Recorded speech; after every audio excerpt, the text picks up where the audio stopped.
இன்னைக்கு பாபா சூப்பரான பாயிண்ட் சொல்றாரு. என்ன அப்படின்னா, முஸ்லிம் மதத்துல விக்கிரக வழிபாடு கூடாது அப்படின்னுவாங்க.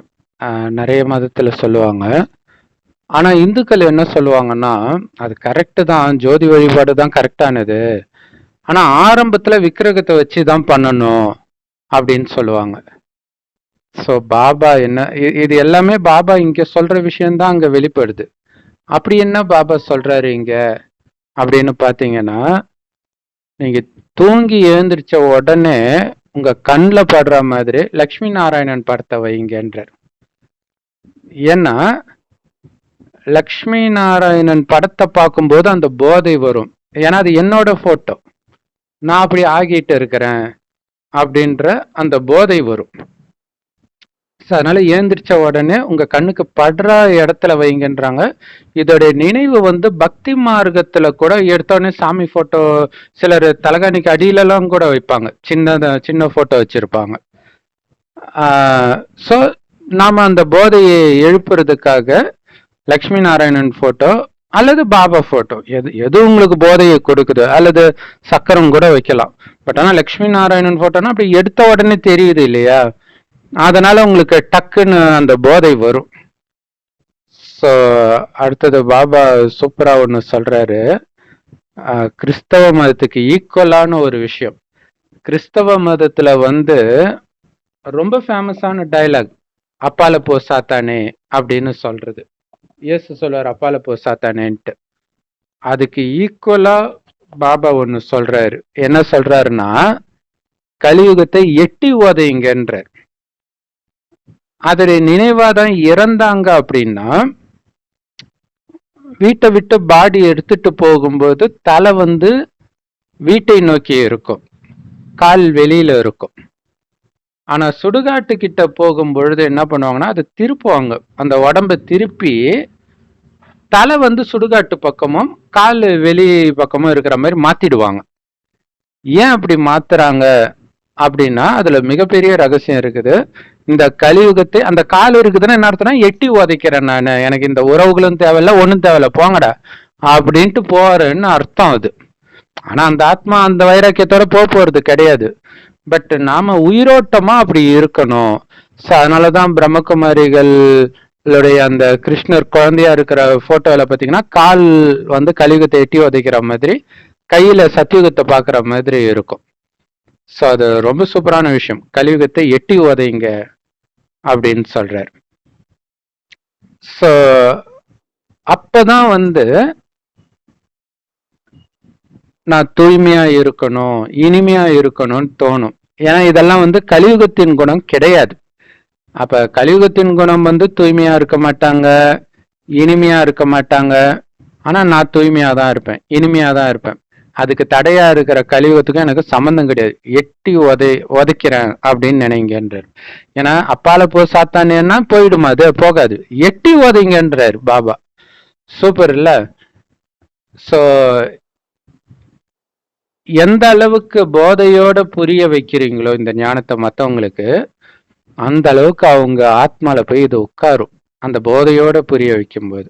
அப்ப அந்த போதைன்றது அந்த நினைவு, பாபா நினைவு, நான் நாராயணன் ஆகிட்டு இருக்கிறேன், என் சகோதரனையும் நாராயணன் ஆக்கிட்டு இருக்கிறேன்ற அந்த போதையில, இது ஆத்ம உணர்வின் போதை. அப்படி இருக்கும்போது தான் அந்த ஆத்மா எழுந்திரிக்கும். அப்ப நீங்க நிறைய சேவை பண்ண முடியும்.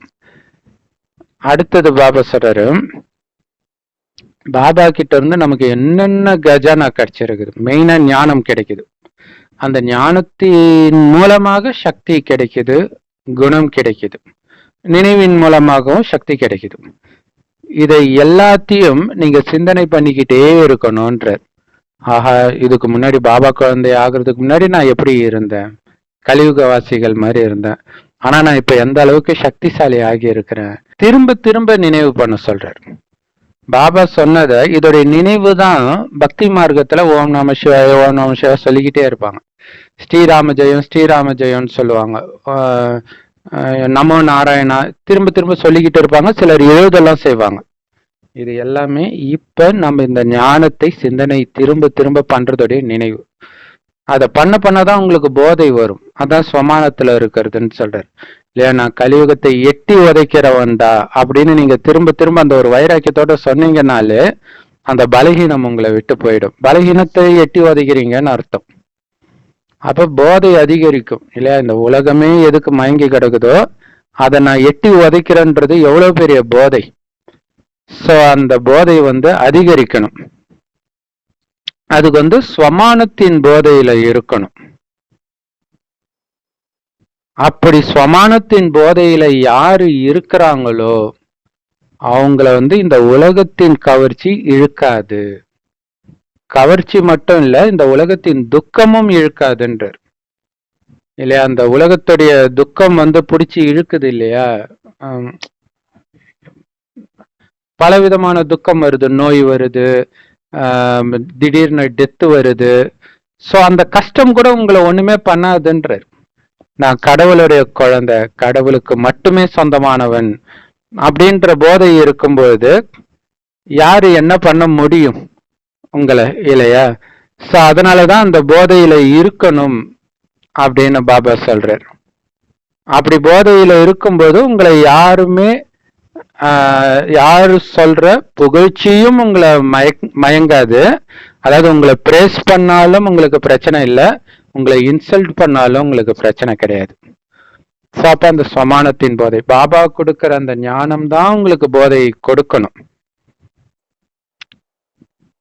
சோ அந்த ஞானம் என்ன சொல்லுது? இந்த உலகம் துக்கம் நிரம்பிய உலகம் தான், இது வழியா தான் நீங்க போக போறீங்க. ஆனா இது வழியா போன உடனே உங்களுக்கு என்ன டோர் திறக்க போகுது? சொர்க்கம் திறக்க போகுது.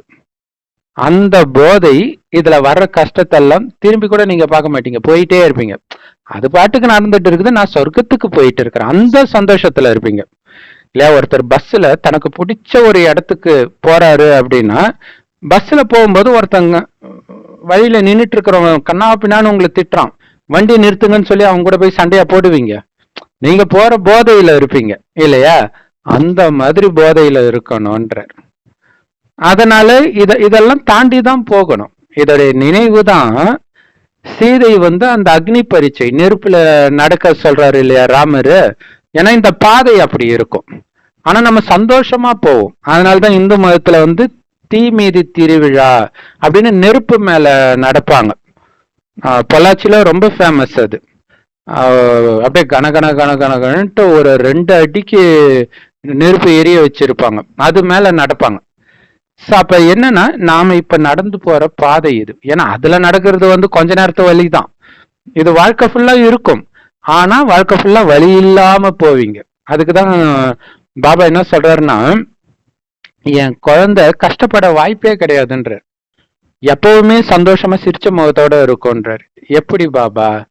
பாபா சொல்றாரு, ஏன்னா என் குழந்தையோடைய நாடி நரம்பெல்லாம் நான் கொடுத்த சக்தி நிரம்பி இருக்குதுன்றார் பாபா. இல்ல எல்லாருடைய உடம்புலயும் ரத்தம் தான் ஓடுது, ஆனா நம்ம உடம்புல சக்தி ஓடுது. அப்ப அது எவ்வளவு சந்தோஷத்தை கொடுக்கறது, அதுவும் கடவுளுடைய சக்தி ஓடுது. அதனால இங்க இருக்கிற எதுவுமே என்ன சலனப்படுத்தாது. அந்த போதையிலங்க இதெல்லாம் யாருக்கு? ஞானத்தை சிந்தனை பண்ணிக்கிட்டே இருக்கிறவங்களுக்கு. சோ இத நம்ம ஒரு செகண்ட் அப்படியே சிந்தனை பண்ணுவோம் யோகாவா.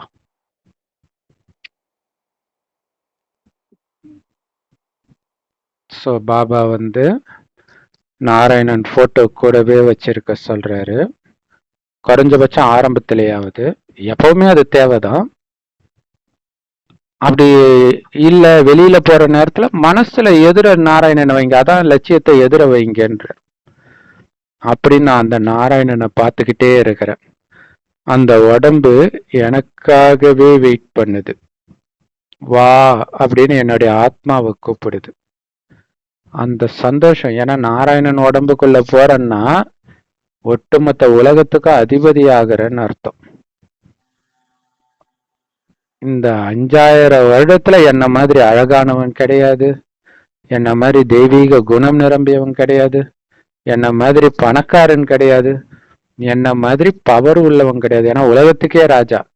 அந்த மாதிரி நம்பர் 1 போஸ்டர் நோக்கி நான் போயிட்டு இருக்கிறேன்.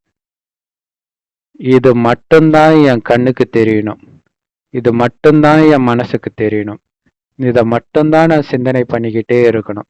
ஆனா இதை சிந்திக்க விடாம கலியுகத்தின் விஷயங்கள் எல்லாம் நடக்கும். அதையெல்லாம் அப்பால போசாத்தானே இல்லை, எட்டி வலிச்சிட்டு போயிட்டே இருக்கிறேன் இல்லையா. போற வழியில ஏதாவது ஒண்ணு வந்து அப்படி காலால தள்ளிட்டு போவோம் இல்லையா, அது மாதிரி கலியுகத்துக்கு கவர்ச்சியா இருக்கட்டும், துக்கமா இருக்கட்டும், காலால தள்ளிட்டு நான் பாட்டுக்கு போயிட்டு இருக்கிறேன். பாபா கையை பிடிச்சிட்டு போயிட்டு இருக்கிறேன். ஸோ பாபா கைன்றது பாபாவுடைய நினைவு. உடலே இல்லை. இங்க இருக்கிற விஷயத்தை என்னை கவர்ந்து இழுக்கணும்னா நான் இந்த உலகத்தை சார்ந்தவனா இருந்தா தானே கவர்ந்து இழுக்கும். இந்த உலகத்துல இறந்து ரொம்ப நாள் ஆகுது. இப்ப நான் சத்தியுகத்தை சார்ந்தவன், அதை நோக்கி போயிட்டு இருக்கிறேன். அதனால இந்த உலகத்தின் கவர்ச்சியும் என்னை பிடிச்சி இழுக்காது, இந்த உலகத்துடைய துக்கமும் என்னை பிடிச்சி இழுக்காது. இந்த உடம்புக்கே என்ன நோய் வந்தாலும் அது என்னுடைய சந்தோஷத்தை குறைக்காது.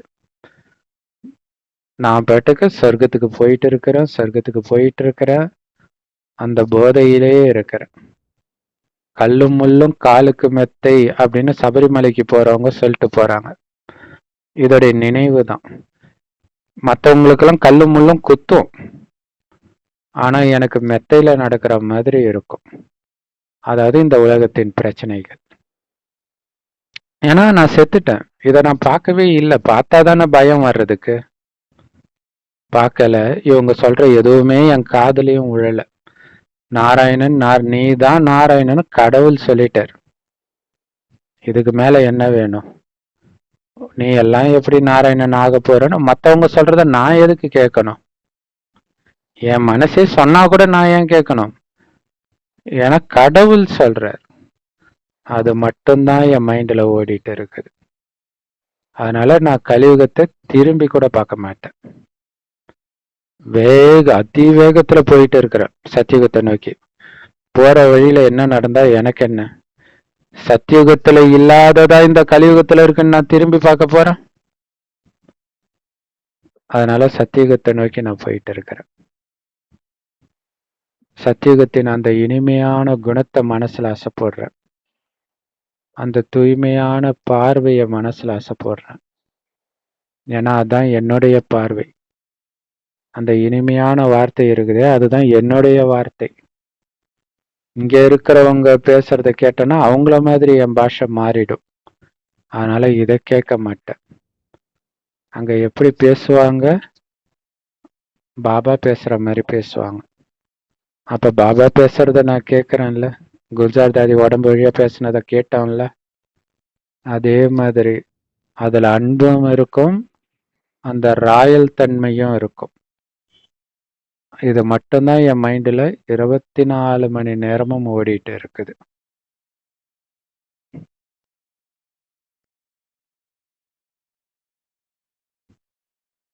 ஸோ இதை சிந்தனை பண்ண இந்த கஜானா நிரம்பிட்டே இருக்குது. அடுத்தது பாபா சொல்றாரு, பாபா குழந்தைங்களுக்கு அஷ்டசக்திகள்ல 2 முக்கியமான சக்தி, பகுத்தறியும் சக்தி, முடிவெடுக்கும் சக்தி இல்லையா. பகுத்தறியறதுன்றது இது ரைட்டு இது தப்புன்னு டிட்டர்மைன் பண்றது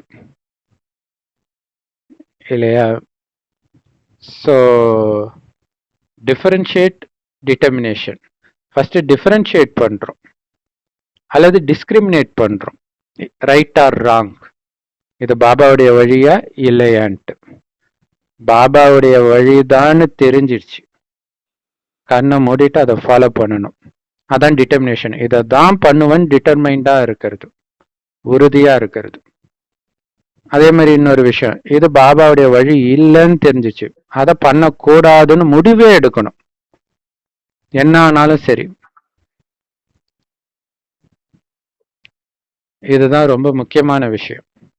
ஏன்னா பாபா குழந்தைங்க பகுத்தறிவாங்க, இது பாபாவுடைய வழி, இது பாபாவுடைய வழி இல்லைன்னு தெரியும். இப்போ உதாரணத்துக்கு அவங்களுக்கு பிடிச்ச ஒரு உணவு வெளியில ஃப்ரெண்ட்ஸ் கூட போறோம், ஃப்ரெண்ட்ஸ் கடையில சாப்பிட்றாங்க, ஆனா பாபா ஸ்ரீமத் வெளியில சாப்பிடக்கூடாது. அப்ப சாப்பிடக்கூடாதுன்னு தெரியும், பட் அந்த ருசியான உணவை பார்க்குறோம்.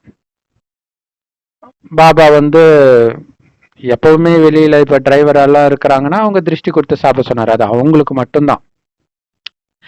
நம்ம பலகீனத்துக்காக என்ன பண்றோம், பாபா அது சொல்லியிருக்காருல்ல, நான் திருஷ்டி கொடுத்து சாப்பிடுறேன். அப்ப தெரியுது தப்புன்னு, இருந்தாலும் அதை பண்றீங்க. காரணம், முடிவெடுக்கிற சக்தி வீக்கா இருக்குது, டிட்டர்மினேஷன். ஸோ ஒருவேளை டக்குன்னு முடிவு எடுத்துட்டீங்கன்னா குழம்ப மாட்டீங்க. குழம்புறதுன்னா என்ன அர்த்தம்? அதாவது சிலர் சாப்பிடாமலும் விட்டுருவாங்க. விட்டதுக்கு அப்புறம் சாப்பிட்டு இருக்கலாம்ப்பா, எல்லாரும் அப்பதான் நம்மள வெறுப்பேத்துற மாதிரி, என்ன டேஸ்ட்ப்பா, வேற எங்கேயுமே இது இந்த மாதிரி டேஸ்ட் பார்த்ததில்ல, ஐயோ சாப்பிட்டு இருக்கலாம் போல இருக்குதே அப்படின்னு தோணுதுனாலே நீங்க குழம்பிட்டீங்கன்னு அர்த்தம். அதுலயும் ஃபெயில் ஆவீங்க. அந்த எண்ணத்துக்கும் மார்க் இருக்குது.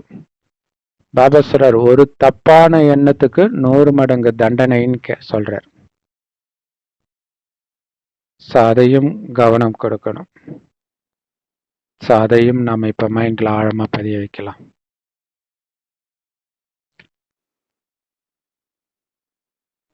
ஒரு பாபா நினைவுல மட்டும் இருந்தா பாபா சொல்ற விஷயங்கள்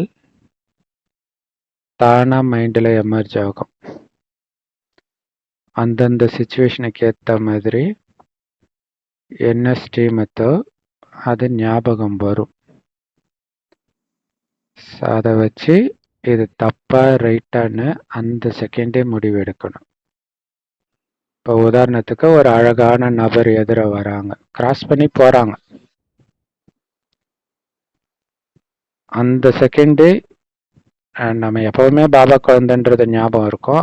அப்ப நம்ம அதை பார்க்க கூட கூடாது.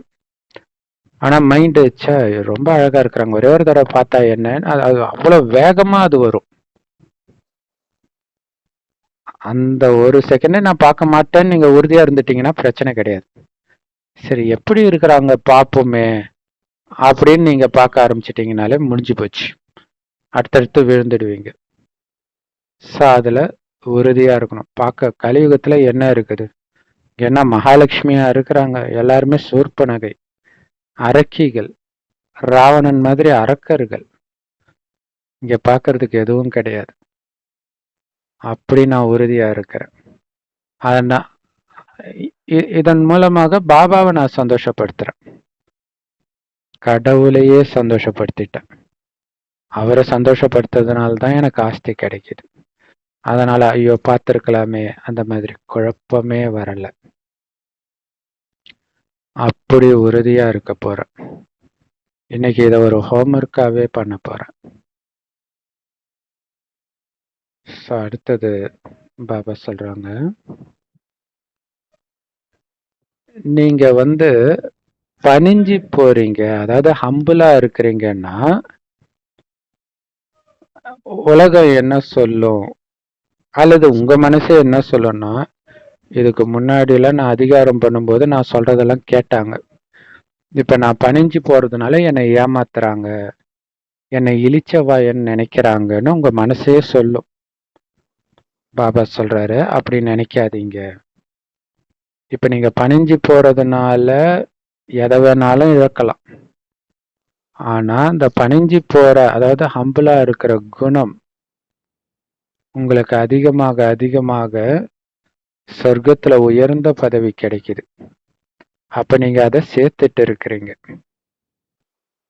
இதனால பல ஜென்மத்துக்கு உங்க முன்னாடி மத்தவங்க பணிஞ்சு போவாங்க, தலை வணங்குவாங்க. அரை கல்பத்துக்கு, சத்தியுகம் திரேதாயுகத்துல, துவாபரயுகத்திலும் தலை வணங்குவாங்க. ஆனா சத்தியுக திரேதாயுகத்துல மனதார தலை வணங்குவாங்க. அதுதான் ரொம்ப முக்கியம். இங்க இருக்கிறவங்க நீங்க கத்தனா செய்யலாம், ஆனா மனதார செய்ய மாட்டாங்க, திட்டிக்கிட்டே தான் செய்வாங்க. அப்ப அது சாபம் ஆயிடுது இல்ல. அது மட்டும் இல்ல, கத்த நம்மளுடைய லைஃப் ஸ்பேனே குறையுது. இதெல்லாம் புரிஞ்சுக்கணும். அதனால இப்ப எனக்கு மரியாதை இல்லையே, அதிகாரம் பண்றவனுக்கும் அநியாயம் பண்றவனுக்கு தான் மரியாதை அப்படின்னு மனசுடைஞ்சு போகாதீங்க அப்படின்னு பாபா சொல்றாரு. இதையும் மைண்ட்ல ஆழமா பதிய வைக்கலாம். இன்னைக்கு கண்டிப்பா இந்த டெஸ்ட் பேப்பர் வரும். என்னுடைய பழைய குணத்தை நான் யார்கிட்ட காட்டுவேன்? என் குடும்பத்துல இருக்கிறவங்க, கூட இருக்கிறவங்க, க்ளோஸா இருக்கிறவங்ககிட்ட தான் காட்டுவேன். ஸோ எவ்வளவு க்ளோஸா இருந்தாலும் அவங்க கிட்ட நான் பணிவா தான் பேசுவேன். அது அவங்களுக்கே வித்தியாசத்தை ஏற்படுத்துற மாதிரி என்னுடைய பணிவு இருக்கணும். முன்ன பின்ன தெரியாதவர்கள், ஒரு உயர்ந்த பதவியில இருக்கிறவங்க கிட்ட நான் எப்படி பணிவா பேசுவேனோ அதே மாதிரி தான் பேசுவேன். ஆனா பயம் கிடையாது, பணிவு. இங்க பயத்தினால பணிவு கிடையாது. அது டிவைன் கேரக்டர், தெய்வீக குணம். அதனால நான் பணிவா பேசுறேன். ஸோ இது மைண்டுக்குள்ள ஓடிக்கிட்டே இருக்கணும். இன்னைக்கு என்ன, அதாவது டென்ஷன் படுத்தக்கூடிய விஷயமே நடந்தாலும் சரி, நான் பணிவா தான் இருப்பேன். சில இடங்கள்ல முதலாளிகள் சைக்கோவா இருப்பாங்க. அவங்க வீட்டுல வேலை செய்யக்கூடிய வேலைக்காரங்க பணிவா தான் இருப்பாங்க. அந்த மாதிரி வேலைக்காரன்னு உங்களை புரிஞ்சுக்கோங்க.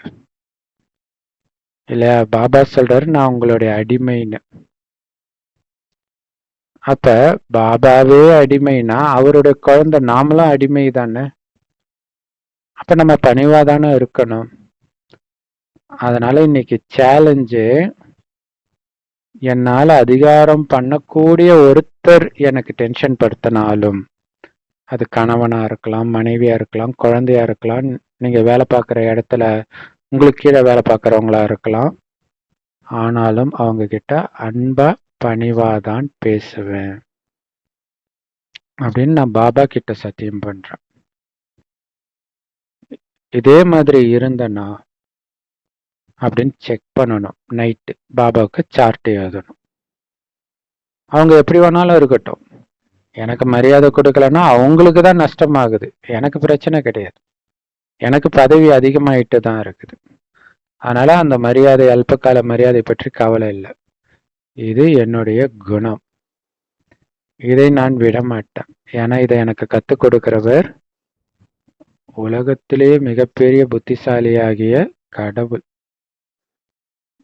கடவுளோட புத்திசாலி யாராவது இருக்கிறாங்களா? அதனால நான் பணிவாதான் இருப்பேன். அதனால என்னை ஒருத்தரை உதாசீனப்படுத்தினாலோ அவமானப்படுத்தினாலோ கூட நான் டென்ஷன் ஆக மாட்டேன், மனசடைஞ்சு போட மாட்டேன், சந்தோஷமா தான் இருப்பேன். ஏன் தெரியுமா? ஏன்னா கடவுள் சொல்றத நான் ஃபாலோ பண்ணிட்டேன். அந்த குணம் இப்ப என்னுடையதா மாறிடுச்சு. இதுதான் மைண்ட்ல ஓடணும்.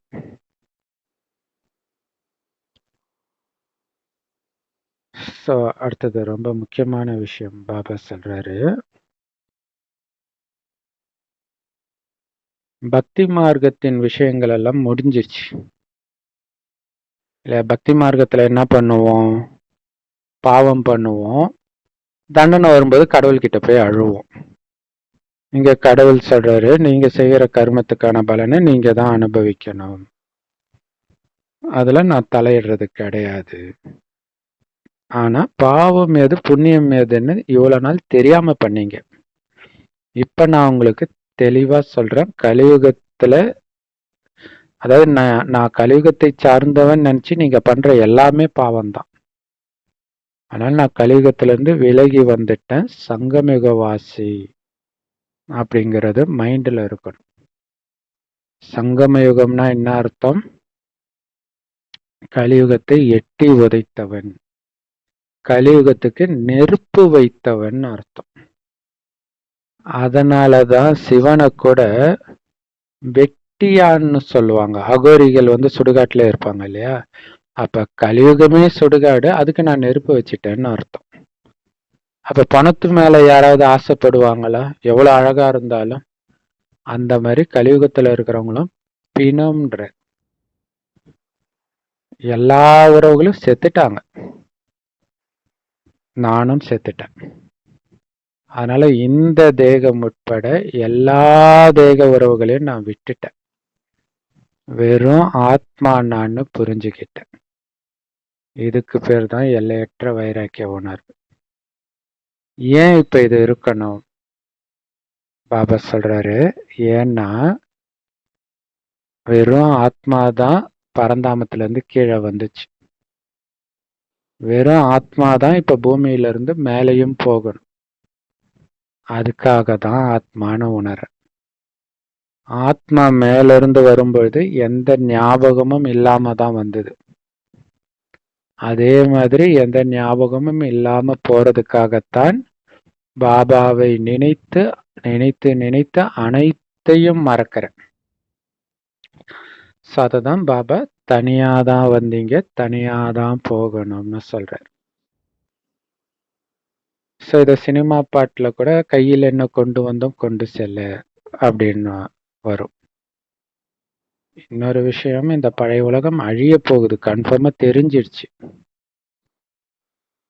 இல்லையா? ஒருத்தர் கோமா ஸ்டேஜ்லயே பல வருஷம் இருக்கிறாரு. டாக்டர் கூப்பிட்டு சொல்லிட்டாங்க, இவங்க பிழைக்க மாட்டாங்க அப்படின்னு.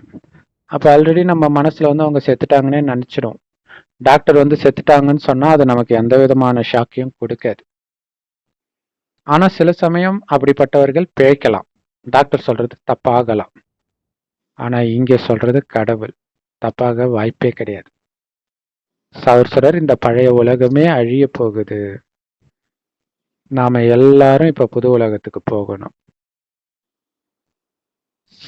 இது மட்டும் ஞாபகம் வச்சுக்கிறக்க முயற்சி பண்ணுங்கன்றார். உலகம் அழிய போது, புது உலகத்துக்கு போகணும், நான் வெறும் ஆத்மா. அப்ப புது உலகத்துக்கு போயிட்டு இருக்கிறன்றது மட்டும்தான் ஞாபகம் இருக்கணும். ஆனா இதுலதான் ஃபெயில் ஆயிடுறீங்க, ஏன்னா நினைக்க மாட்டீங்க. இங்க நமக்கு பாபா கொடுக்கிற முயற்சி எல்லாம் நினைவு தான், இதை ஞாபகப்படுத்திக்கிட்டே இருக்கிறது தான். இல்ல இந்த உலகத்தின் மீது வைராக்கியம் இருக்கணும், ஏன்னா உலகம் அழிய போகுது. சொர்க்கத்தையே நினைக்கணும், ஏன்னா நான் அங்கதான் போறேன்.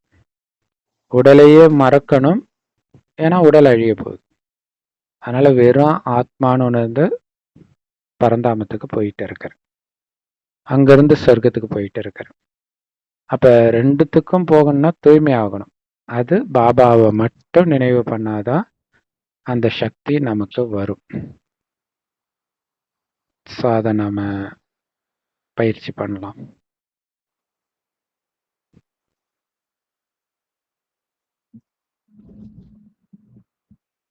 பாபா சொல்லிட்டாரு, இந்த உலகத்துக்கு நான் நெருப்பு வைக்க போறேன். ஒரு செகண்ட் தான் ஆகும். ஒரு அணுகுண்டு போட்டா எல்லாம் காலி, ஒரு சுனாமி வந்தா எல்லாம் காலி. ஆனா அது எப்ப வேணாலும் வரும். அதுக்குள்ள நான் இங்க இருக்கிற எல்லாத்தையும் மறக்கணும். இந்த உடம்பையே, நான் ஆனா பெண்ணா அதையே மறக்கணும், வெறும் ஒளியாகவே நினைக்கணும். ரெடியா இருக்கிறேன் பாபா கூப்பிட்டா வர்றது, பறந்து போறதுக்கு. ஆனா இதை மறக்க வைக்கிறதுக்கு மாயா முயற்சி பண்ணும். காமத்தை கொடுக்கும், இல்ல லஸ்ட் தோன்ற மாதிரி விஷயம் நடக்கும். இப்ப லஸ்ட் தூண்டப்படுறதுனால உடம்புன்ற ஞாபகம் வந்துருச்சுன்னு அர்த்தம். அடுத்தது கோபத்தை தூண்டும், அட்டாச்மெண்ட் தூண்டும், பற்று தூண்டும், பேராசை தூண்டும், நான் யாரு தெரியுமான்ற அகங்காரத்தை தூண்டும்.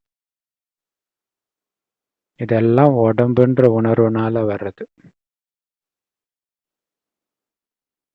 இதை மாத்த சொல்ற.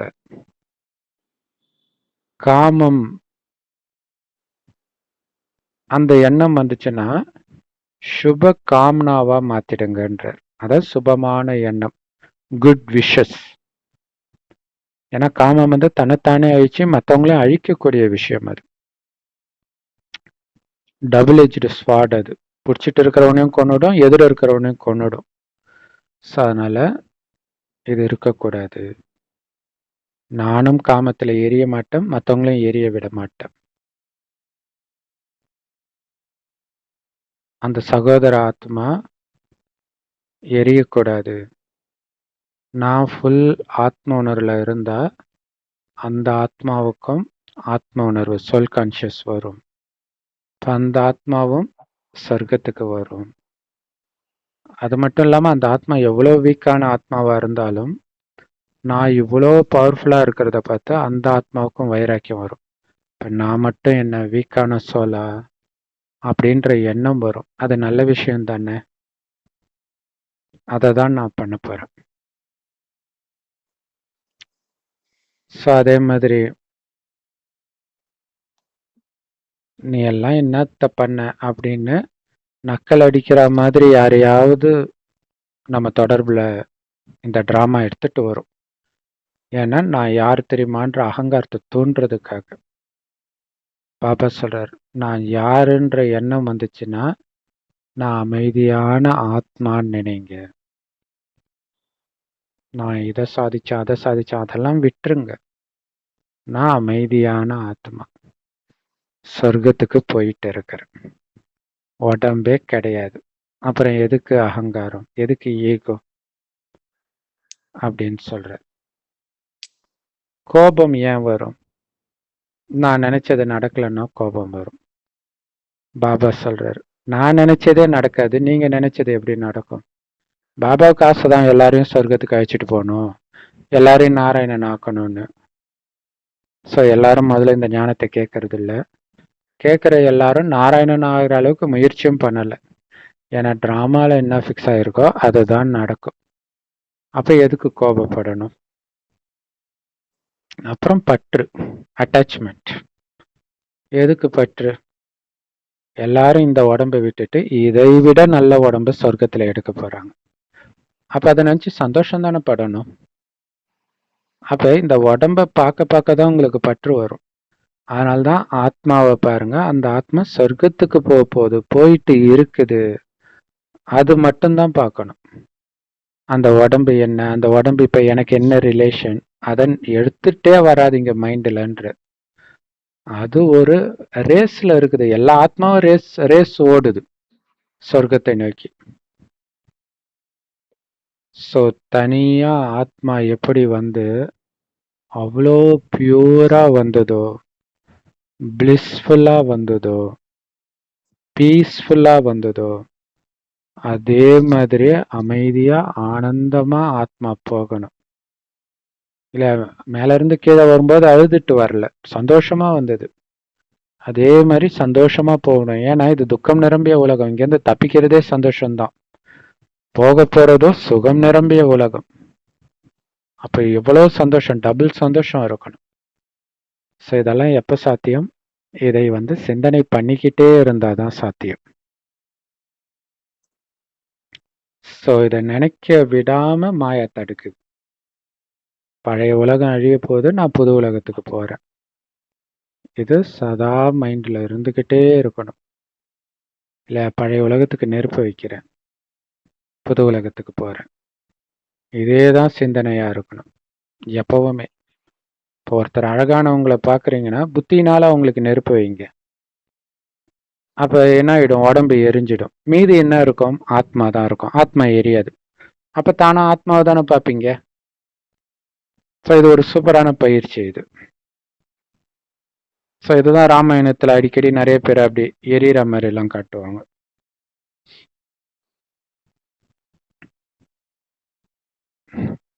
பாபா ஒரு சூப்பரான விஷயம் சொல்றாரு. கடவுள் யாருன்னே தெரியாது பக்தியில. ஆனா இப்ப உருகி உருகி நினைச்சோம் கடவுளை. இல்லையா? கல்லும் முள்ளும் காலுக்கு மெத்தை, சாமியே ஐயப்பான்னு போற யாருக்காவது ஐயப்பன்னா யாருன்னு தெரியுமா? ஐயப்பனையும் தெரியாது, ஐயப்பனை உருவாக்குன சிவபெருமானையும் தெரியாது. இல்லையா? சிவனுடைய குழந்தை தான் ஐயப்பன். அப்ப நம்ம தான் அது. ஆனா அப்படி உருகி பட்டினி கிடக்குறாங்க, தூய்மையா இருக்கிறாங்க, செலிபஸி ஃபாலோ பண்றாங்க. ஆனா இப்ப உயிரோட்டமா பாபா வந்து இருக்கிறாரு. ஆனா உன்னை நினைக்கவே முடியலையே பாபான்னு சொல்றீங்களே, ஆச்சரியமா இருக்குதுன்றார். இது எப்படின்னா லவ் பண்ற மாதிரி. இல்ல அந்த பையன் பொண்ணு லவ் பண்ணும் பொழுது உருகி உருகி லவ் பண்ணுவாங்க. ஏன் நீ என் போனை எடுக்கவே இல்லை, நீ எப்படி சுவிட்ச் ஆஃப் பண்ணலாம், அப்படி டென்ஷன் ஆவாங்க இல்லையா? ஆனா கல்யாணம் ஆன உடனே அந்த பொண்ணை கண்டுக்கவே மாட்டாங்க, அந்த பையனையும் கண்டுக்கவே மாட்டாங்க. அதுக்கு முன்னாடி அந்த பையனை இம்ப்ரெஸ் பண்றதுக்காக அந்த பொண்ணு விதவிதமா ட்ரெஸ் போடும், அது பண்ணும் இது பண்ணும். கல்யாணம் ஆனதுக்கு அப்புறம் அவ்வளவுதான், அது பட்டு கண்ணா பின்னான்னு கிடக்கும். அந்த மாதிரி கடவுள் கிடைக்கிறதுக்கு முன்னாடி கடவுளை இம்ப்ரெஸ் பண்றதுக்காக இமயமலையில போய் அந்த குளிர்ல பனியில சட்டை இல்லாம ஓம் நம சிவாய ஓம் நம சிவா சாப்பிடாம தண்ணி குடிக்காம கடவுளை இம்ப்ரெஸ் பண்றதுக்கு இதெல்லாம் பண்ணீங்க. கடவுள் உயிரோட்டமா வந்து எதுவுமே பண்ண தேவையில்ல, குழந்தை என்னை நினைச்சா போதும் நான் இப்படி இருக்கிறேன்றாரு. ஆனா நினைக்க மாட்டீங்க. ஏன்னா கல்யாணம் ஆயிடுச்சு இல்லையா? கல்யாணம் ஆன மனைவியோ கணவனையோ கண்டுக்காத மாதிரி இப்ப என்னை கண்டுக்காம இருக்கிறீங்களான்றார்.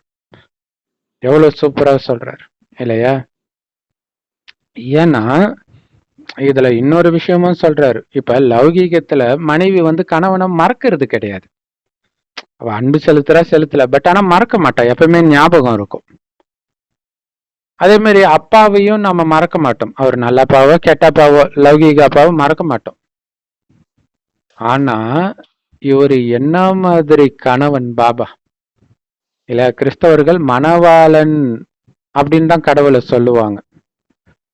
அப்ப என்ன மாதிரி காதலன் அவர், அவரை எப்படி உங்களால மறக்க முடியுதுன்றார்.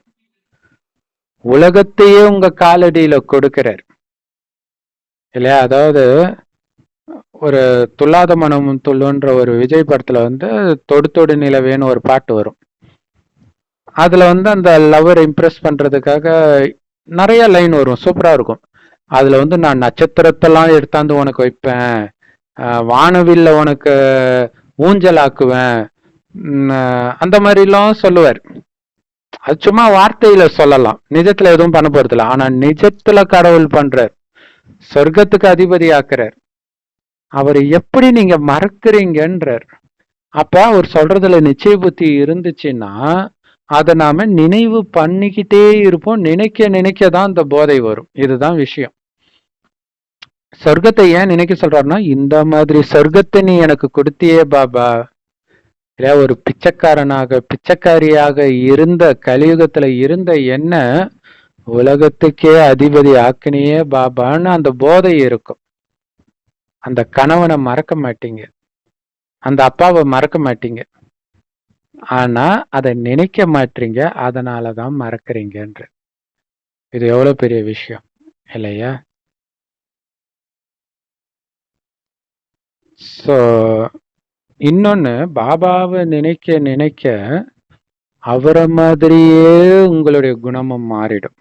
ஏன்னா பாபா நினைக்கிறீங்கன்னா பாபா சொன்னது ஞாபகம் வரும். பாபா சொல்றது எல்லாமே நம்ம குணத்தை அவருடைய குணம் மாதிரியே மாத்துற விஷயங்கள் தான். அப்ப அவர் நினைவுல இருந்து இருந்து அவருடைய, ஏன்னா அவரை நினைக்க நினைக்க அவர் சொன்ன விஷயங்கள் தானாவே ஞாபகம் வந்துகிட்டே இருக்கும். அப்ப அவரை மாதிரி முழு குணவான் ஆகணும், சம்பூர்ண குணவான் ஆகணும்ன்றார்.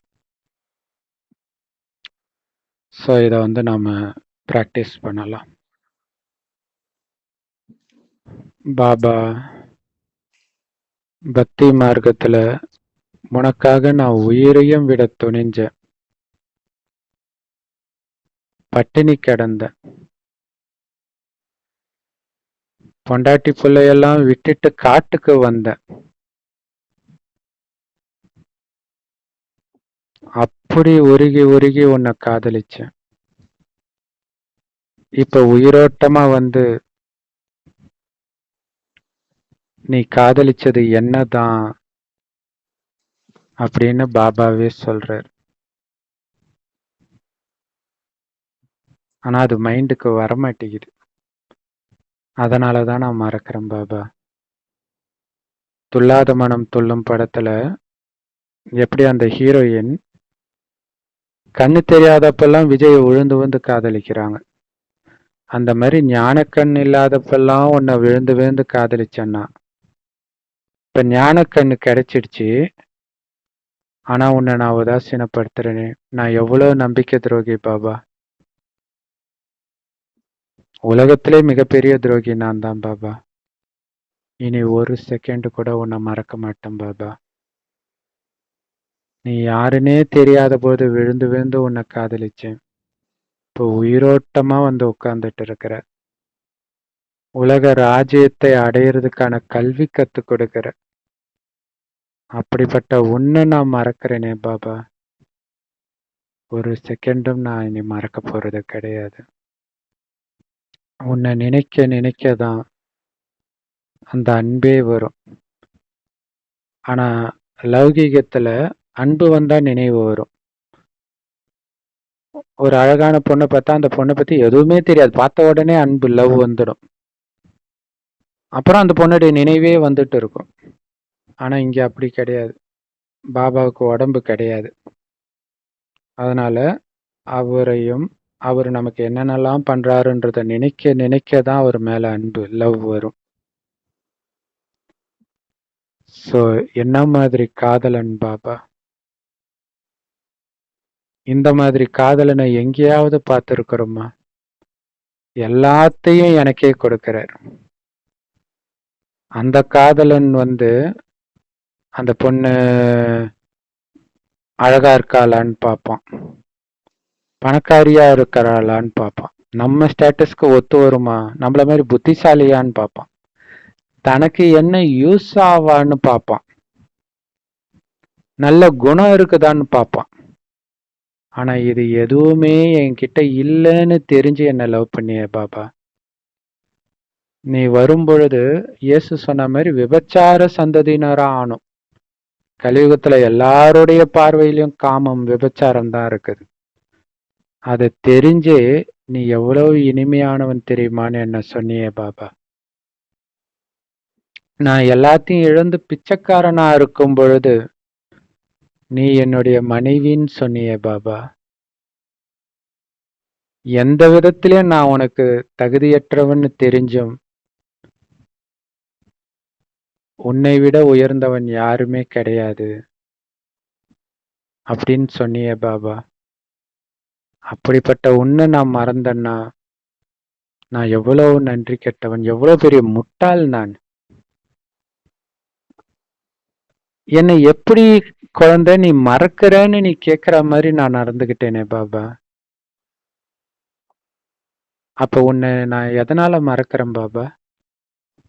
கலியுகத்தின் விஷயத்தை பார்க்கறேன், அதுல என் கவனம் போகுது, அதுல மயங்குறேன், அதனால தானே உன்னை மறக்கிறேன். நான் கலியுகத்தை பார்க்க மாட்டேன் பாபா. எப்படி காந்தாரி என் கணவன் பார்க்காத இந்த உலகத்தை நானும் பார்க்க மாட்டேன்னு கண்ணை மூடிக்கிட்டாலோ, அந்த மாதிரி கண்ணு திறந்திருந்தாலும் இந்த கலியுகத்தின் காட்சி என் கண்ணில் பதியாது பாபா. நான் உனக்கு உண்மையான காதலியாக, உண்மையான மனைவியா இருக்க போறேன் பாபா. நீ பார்க்காத இந்த கலியுகத்தை நானும் பார்க்க மாட்டேன் பாபா. உன்னை தவிர வேற எதுவுமே என் மனசுல கிடையாது பாபா. எப்படி ஆஞ்சநேயர் நெஞ்ச கீச்சா ராமர் மட்டும் இருந்தாரோ அது மாதிரி என் மனம் ஃபுல்லா நீ மட்டும்தான் இருக்கணும் பாபா.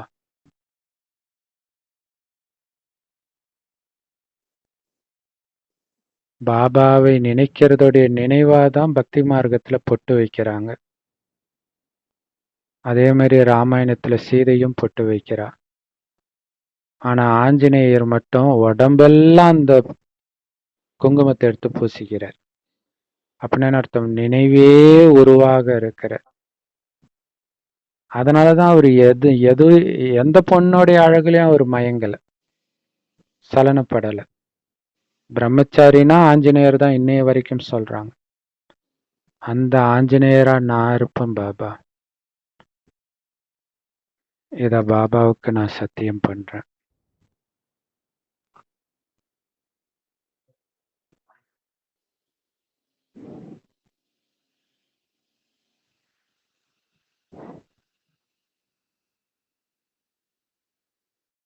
பாபா நினைவுல இருந்து எல்லா குணமும் நிரம்பியவராக நம்ம ஆகிறோம். பாபா சொல்றாரு, இந்த பழைய உடம்பு இத ஒரு ட்ரெஸ்ஸோட கம்பேர் பண்றார். ஒரு ட்ரெஸ் வருஷக்கணக்கா போடுறோம், ஒரு 2 வருஷம் 3 வருஷம் 5 வருஷம் போட்டுக்கிட்டே இருந்தா என்ன ஆகும்? நஞ்சி போய் கீஞ்சி போயிடும். அந்த மாதிரி இத்து போன நிலையில இன்னைக்கு இந்த உடம்பு இருக்குது. அது மேல எதுக்கு உங்களுக்கு இந்த பற்றுன்றார் இல்லையா? தர்பூசணி சாப்பிட்டதை கூட தாங்காம இறந்து போறாங்க, குடும்பத்தோட மும்பையில இறந்து போயிருக்கிறாங்க. டக்கு டக்குன்னு காரணம் இல்லாம இறக்குறாங்க. இப்ப இந்த உடம்பு மேல பற்று வைக்கிறது எவ்வளவு பெரிய பைத்தியக்காரத்தனம். உங்க உடம்பு மேலே பற்று வைக்க கூடாது. இதுல மற்றவங்க உடம்புல பற்று வைக்கிறது ரொம்ப ரொம்ப பைத்தியக்காரத்தனம். அதனால அந்த பற்றை விடுங்க. அப்படி யாராவது இறக்குறாங்கன்னா அவங்க இந்த உடம்பை விட்டு இன்னொரு உடம்பை எடுக்கிறாங்க. இதுக்கு எதுக்கு அழறீங்க? அழறீங்கன்னா இழக்கிறீங்கன்றார். அழுதால் இழந்தீர்கள் அப்படின்னு சொல்றார். இது ரொம்ப முக்கியமான விஷயம். அது அழறது மட்டும் இல்ல, மனம் தடுமாறினாலே நீங்க சேர்த்து வச்ச பொக்கிஷம் எல்லாம் விழுந்துடுதுன்றார் இல்லையா? அது ஒரு குடத்துல தண்ணி எடுத்துட்டு போறோம். குடம் நிரம்பி இருந்துச்சுன்னா அது தழும்பாது. கொஞ்சம் முக்கால் குடம்னா அது தழும்பும். தழும்பு என்ன ஆகும்? தண்ணி வெளியில வந்துகிட்டே இருக்கும். அந்த மாதிரி உங்க மனம் தடுமாறும் பொழுது பாபாவை நினைச்சு பொக்கிஷத்தை சேர்த்து வச்சீங்க பாத்தீங்களா, அது ஃபுல்லா காலி ஆயிடும்ன்ற இல்லையா? சொர்க்கத்திலும் கிடைக்காது, இங்கேயுமே அந்த ஞானம் சக்தி இதெல்லாம் காணாம போயிடும். அதுல மெயினா இந்த காமம் தான் எல்லாத்தையும் காலி பண்ணிடும். ஸோ அதனால எது நடந்தாலும் என்னுடைய மனம் தடுமாற விட மாட்டேன் பாபா அப்படிங்கிறதுல நான் கவனமா இருக்க போறேன். ஸோ காமம் மட்டும் இல்ல, கோபம் வந்தாலும் மனம் தடுமாறுது. பற்று, பேராசை, அகங்காரம் எது வந்தாலும் மனம் தடுமாறுது. அப்படி தடுமாறலன்னா எப்படி இருக்கும் மனம்? ஆடாம அசையாம ஒரே சீரான நிலையில இருக்கும். அப்பதான் மனம் சந்தோஷமா இருக்கும். அப்பதான் எல்லா பொக்கிஷங்களும் உங்களுக்கு நிரந்தரமா இருக்கும்ன்றார். அப்படி இல்லைன்னா உங்க பொக்கிஷங்களை மாயா கொள்ளையடிச்சிட்டு போயிடும்ன்றார். இல்ல, அப்ப நான் ஒரு அழகான பொண்ணை பார்த்து மைண்ட் அழகா இருக்கிறாளேன்னு தோணும் போதே நீங்க சேர்த்து வச்சதெல்லாம் காலி ஆகுதுன்றார். அப்ப எவ்வளவு கவனம் கொடுக்கணும். இவன் ஏன் இப்படி பண்றான் அப்படின்னு ஸ்லைட்டா அந்த கோபம் எண்ணம் வரும்போதே உங்களுடைய பொக்கிஷம் காணாம போகுதுன்றார். அதனால்தான் அதுதான் விலகி இருங்க, கலியுகத்தின் மீது எல்லையற்ற வைராக்கிய உள்ளுணர்வோட இருங்கன்றார். இல்லைன்னா மாயா எல்லா பொக்கிஷத்தையும் கொள்ளையடிச்சிடும். ஆடாத அசையாத நிலையில உங்க மனம் இருக்கணும் அப்படின்னு பாபா சொல்றார். ஸோ இதை ப்ராக்டிஸ் பண்ணலாம். பாபா சொல்றாரு இல்லையா, எதை இழந்தாலும் அழக்கூடாது. இழக்கிறதுக்கு என்ன இருக்கு? அடையிறதுக்கு சொர்க்கமே இருக்குது. இங்க இருக்கிறத விட்டாதான் அது கிடைக்கும். நீங்களா விடலைன்னா மற்றவங்க எடுப்பாங்க. அதுக்கு முன்னாடி நம்மளே விட்டுறதுதான் புத்திசாலித்தனம். அதனால ஐயோ இது என்னை விட்டு போச்சே, இவங்க என்னை விட்டு போயிட்டாங்களே, துரோகம் பண்ணிட்டாங்களே அப்படின்னு மனம் கூட அழக்கூடாது. வாய் விட்டு அழுதான் சுத்தமான லாஸ். மனசே கூட அந்த கவலைப்படக்கூடாது. கவலைப்பட்டீங்கன்னா இழந்தீங்க. அதே மாதிரி கலியுக கவர்ச்சி உங்க மனசை சலனப்படுத்துது. அழகான பொருளோ அழகான மனிதர்களோ உங்க மனசை டிஸ்டர்ப் பண்றாங்கன்னா சேர்த்து வச்ச பொக்கிஷம் இழக்கிறீங்க அப்படிங்கிற. ஸோ அந்த இழக்கிறது எப்படி ஈஸியா தெரியும்னா அந்த சந்தோஷம் குறையும்ன்ற. பிராமண வாழ்க்கையுடைய உயிர் மூச்சு இந்த சந்தோஷம். சந்தோஷம் குறையுதுனாலே ஏதோ தப்பு பண்றேன் அப்படின்னு அர்த்தம். மனசுக்குள்ள காமம் வந்துடுச்சு, இல்ல கோபம் வந்துடுச்சு, இல்ல பற்று வந்துடுச்சு, இல்ல பேராசை வந்துடுச்சு, இல்ல அகங்காரம் வந்துடுச்சு அப்படின்னு புரிஞ்சுக்கிட்டு அதை எட்டி உதைக்கணும். இல்லையா? அப்பால போ சாத்தானே கூட கிடையாது, பாபா எட்டி உதைக்க சொல்ற. அதனால என்ன வேணாலும் நடக்கட்டும். எப்படி காட்டுல இருக்கக்கூடிய ஒரு ரிஷி முனிவர் உண்மையிலே தனியா இருக்கிறார், அதனால கடவுள் நினைவுல இருக்கிறார். அதே மாதிரிதான் நான் குடும்பத்துல இருந்தாலும், ஆபீஸ்ல இருந்தாலும், பிசினஸ் பண்ணிட்டு இருந்தாலும் என் மனம் அமைதியா இருக்குது. இங்க இருக்கிற எதுலயும் என் மனதை நான் விடல. ஏதோ ஒரு விளையாட்டா பண்றோம், அதுவும் விலகி பண்றதுதான் இந்த விளையாட்டை. அப்ப என்ன ஆகும்? அந்த சந்தோஷம் குறையவே குறையாது. அப்படி இல்லைன்னா இங்க என்னெல்லாம் சேஞ்ச் நடக்குதோ அதெல்லாம் உங்க மனசுலயும் நடக்கும்.